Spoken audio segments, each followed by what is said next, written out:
Merci. La parole est à Madame la Présidente Valérie Rabault pour le groupe socialiste et apparentés. Merci, Monsieur le Président. Madame la Ministre, Monsieur le Président de la Commission des Finances, avec la proposition de loi que vous nous présentez ce matin, vous souhaitez donc transformer en allègement de cotisation l'activité partielle, et ce pour tous les salaires en deçà de 4,5 fois le SMIC pour une durée de 6 mois, ce qui, comme le Président Woerth l'a indiqué tout à l'heure, fait une facture autour de 20 milliards d'euros. En réalité, Monsieur le Président de la Commission des Finances, parce que comme nous vous écoutons beaucoup, en réalité, vous souhaitez baisser les cotisations sociales.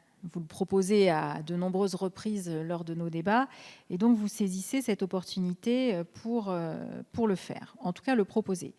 Vous ne dites pas toutefois comment le manque à recevoir dans les caisses de la sécurité sociale sera compensé. Alors j'entends bien qu'aujourd'hui, vu le contexte, ce n'est peut-être pas la première priorité, mais ça pourrait pu être intéressant. Pour notre part, nous pensons qu'il ne faut pas mélanger deux questions. Il y a celle, ce que vous appelez du coût du travail, et celle de la reprise d'activité.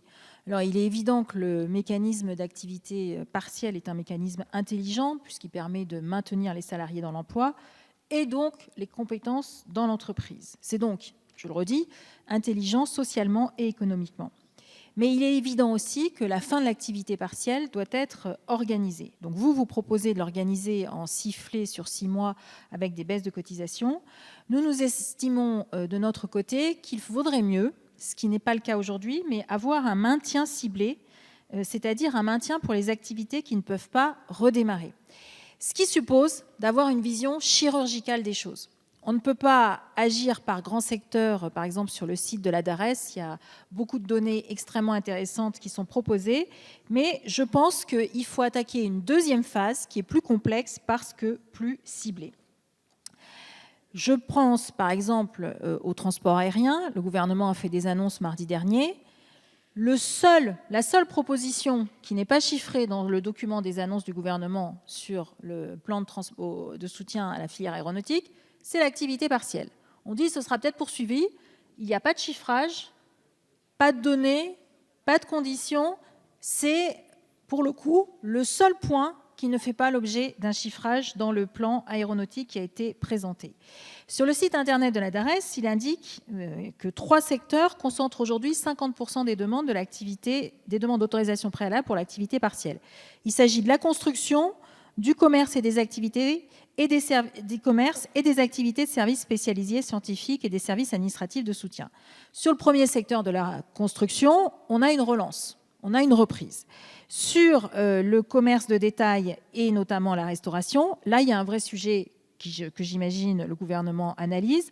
Enfin, sur les activités de service, il est évident qu'elles découlent pour beaucoup d'entre elles de commandes qui peuvent exister dans d'autres industries et que là, par conséquent, je ne peux qu'inviter le gouvernement à nous donner une vision et une analyse précise, secteur par secteur, mais en tenant compte aussi des effets secondaires. C'est-à-dire, si une activité ne redémarre pas, évidemment, elle ne va pas susciter des sociétés de conseil pour avoir des prestations de services. Donc, toutes ces réactions en chaîne doivent être analysées, ce qui n'est pas le cas aujourd'hui. Deuxième axe que nous proposons, c'est former plutôt que licencier. C'est par exemple le plan qui a été lancé par la région Occitanie, qui permet de proposer à chaque salarié en activité partielle un plan de formation. C'est-à-dire qu'on profite de ce temps-là pour se former et acquérir de nouvelles compétences. Enfin, troisième axe à développer, et là je sais que vous serez, en tout cas nos collègues de la majorité seront en désaccord, ce sont les emplois aidés. Depuis le début de la législature, vous en avez fait un totem, le fait de supprimer les emplois aidés. Je rappelle que les emplois aidés, il y en avait plus de 400 000 créations, que ce soit sous les gouvernements Sarkozy, sous le précédent quinquennat, parce qu'il n'y a pas d'idéologie là-dedans. Il y a la nécessité d'avoir un soutien pour un certain nombre de personnes pour pouvoir entrer dans l'emploi. Alors, vous les avez baissés à 100 000 créations qui se figurent dans les projets de loi de finances, mais en dépit de cette baisse, la DARES écrit sur son site internet « Les entrées en contrat aidé restent à un niveau bas ». C'est-à-dire que non seulement vous avez un objectif qui est très bas, mais en plus, vous n'arrivez pas à atteindre l'objectif qui est fixé. Là, je pense, Madame la Ministre, qu'il faut donner un coup d'accélérateur. Quand on regarde sur les PEC, donc la fameuse nouvelle mouture des emplois aidés, vous êtes en deçà, largement en deçà, 64% en deçà de ce qui se passait en 2019. Là, vous avez la main. vous avez la main et la facture n'est pas de 20 milliards d'euros. Elle est 20 fois moins. Donc, vous pouvez, via ce levier-là, utiliser, à mon avis, les emplois aidés. Enfin, dernier point, parce que je sais que le président de la Commission des finances l'a mentionné, il faudra un tableau de bord avec le coût global. Il faudrait qu'on puisse avoir une vision de ce que coûte le chômage, de ce que coûte l'activité partielle, de ce que coûte le soutien à l'emploi, ce qui permettrait d'avoir un pilotage consolidé. Je vous remercie. Je vous remercie, Madame la Présidente.